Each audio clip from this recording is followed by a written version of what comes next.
this is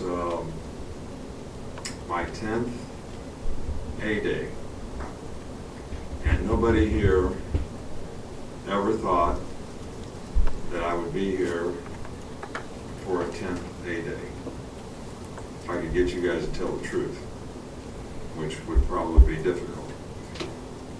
But I do remember the first A-Day here. That was probably as much to do with the success of the program because of the energy and enthusiasm and the passion that 91,000 people showed in showing up to support the program, which I think probably did as much to establish the foundation and the spirit around here to support players, make it special again for players to play here.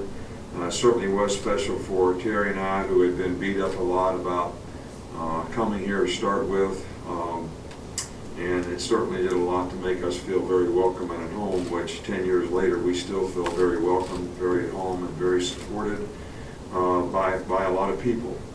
I think that it's really, really important that we continue, our fans continue to show that kind of support, because I know it's so important to our players. And you know, the players that we have here now are just as important as the ones we had 10 years ago, and they need all the support and help that they can get, and we want to make it special for them. So I hope we have a great crowd on Saturday, regardless of the kind of weather that we have.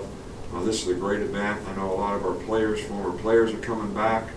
They look forward to this. It's really, really special that players want to come back and be a part of, you know, Alabama's tradition program. It's great for us to be able to express our appreciation to those players when they come back for all they did to help sort of create the tradition that we've had here in the last, 8 years or so. So this is a special day. A lot of special people are going to be here, and I hope there's a lot of people that turn out to try to support our team. I've been really pleased in some ways with the progress that we've been able to make this spring. A lot of turns, a lot of reps for a lot of players, and I think that those players have improved. I think we have a long way to go as a team. I think every spring you always find out a lot about your team, and your team is always in the development stages. It's a work in progress in terms of getting where you want to go. We can talk about last year's team and the great leadership that we had, the great chemistry we had, but I'm not sure we had it now. I'm not sure we had it at this time of the year. So this is something that develops leadership, those kinds of things. A lot of young players are going to join the team in right after Memorial Day in June, and how they sort of become a part of the team is going to be an important factor to us as well. But we made a lot of progress this spring, and I'm excited to see how some of the younger guys respond in playing in the game. I think there's areas on our team where we definitely need to get better, add depth, and that's going to be a real key to helping us be more successful in the fall. So, questions? We'll start in the back with Cecil. Coach, just to follow up on the A-Day 10 years ago, how much impact did you think that had on recruiting, and does A-Day still have an impact on recruiting? I don't think there's any question about the fact that it has a tremendous impact on recruiting. That certainly probably was the catalyst that helped us to, my comments about the spirit, the passion, being sort of rekindled, I think made a lot of players see that this was a great place to come, and there was a great spirit here, and there was great support for them to come here. And I think it was really important. I think it's still important today. That I think a lot of people try to use the number of people they have at A-Day to sort of create that same, because that was one of the first times it ever happened. It's happened since then, where people have gotten huge crowds to sort of ignite, kickstart, whatever you want to call a program. And I know a lot of people try to do that now, but just like we want to sustain success here, we want to sustain recruiting success, which is really probably the key, the foundation to be able to continue to be successful. I think we also need to make the spirit and enthusiasm that we show every opportunity we get, which includes A-Day, that makes it special to be a player here, and I think that certainly impacts recruiting. We'll stay on that side with Matt. I think at this point, heading into A-Day, hey, how much separation, if any, do you feel like there is in the quarterback competition? And hey, how much does A-Day matter in terms of the evaluation concerning the offense is somewhat vanilla? Well, there really isn't any separation, so an A-Day does matter.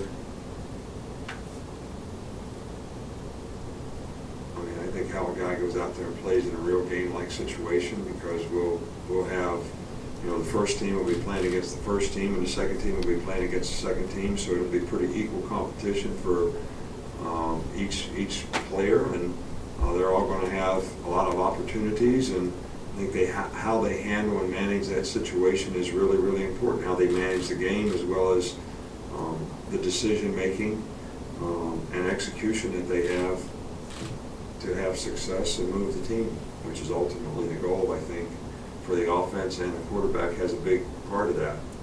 Back up front here with Mark. Yeah, two quick ones, if I may. First, did you expect to be here for 10 A-Days? Yeah, Yeah. God willing. And, you know, people talked about, how many times have you all talked about me leaving here? None of it's been correct. And I still get asked that question all the time. And everybody says in recruiting, Coach Saban's not going to be here. They've been saying it for 10 years now. So how long do you stay before that's not meaningful? And the second question, with the running back numbers, how do you plan to split them up for A-Day?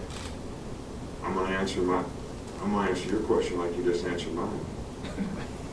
I've never written that personally, so I don't know.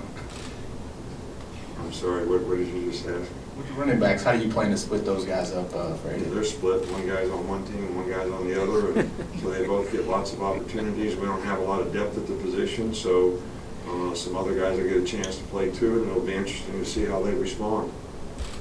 Right behind him with Aaron. Coach, what is Lester Cott's skill set that allows him to be versatile enough to play tackle and inside a guard? Well, I think he's got good size and he's athletic enough. He's got good enough feet and range to play outside, but I do think that because he's a power guy and has good feet balance and body control and can get movement on people, which for what we do is really important inside, I think that lends him to be a very effective player there. I think things happen a little faster at guard than they do at tackle. So I think that the more experience and the more reps that we can get him in there, the faster he'll develop. We'll go in the middle with Alex. Nick, with sports science technology becoming more prevalent, why is it important for you in particular to be ahead of the game, so to speak, on some of that? And is there anything you've kind of had your eye on that maybe you want to try out? Not really. You know, we sort of try to stay abreast of all those types of things, and I know they're doing a lot of those things in the NFL, and whether it's technology or whether it's actually physical things, we research, and we have researched some things like the Philadelphia Eagles, Chip Kelly's whole, practice hard the day before the game and don't practice much the day before because there's some theory that you'll respond better to all that. I don't understand it. I don't know how it works. So you have to believe in it to sell it and make it work. So we feel like the way we've done that particular thing to this point works well for us. And I think you have to look at the whole picture. So I'm not being critical of what somebody else does. I'm saying this is just an example of how you research things and see if that's something that you want to change and try to do. Back over here with Michael. Yeah, with Barnett, where have you seen progress this spring, and what does he need to still do to improve moving forward? I think all the quarterbacks need to play with consistency and execute the plays. Don't try to make a play when the play's not there. Don't think that every play has to be a home run. You've heard me say this many times before, maybe in the last press conference even. If every series ends in a kick, whether it's a punt, an extra point, or a field goal, we can live with that. We can't live with turning the ball over, so all the quarterbacks need to take care of the ball. All the quarterbacks need to execute the offense because that's what the other players expect, and I think that's how they will develop confidence, talking about the quarterbacks themselves, and the other players will develop confidence in them.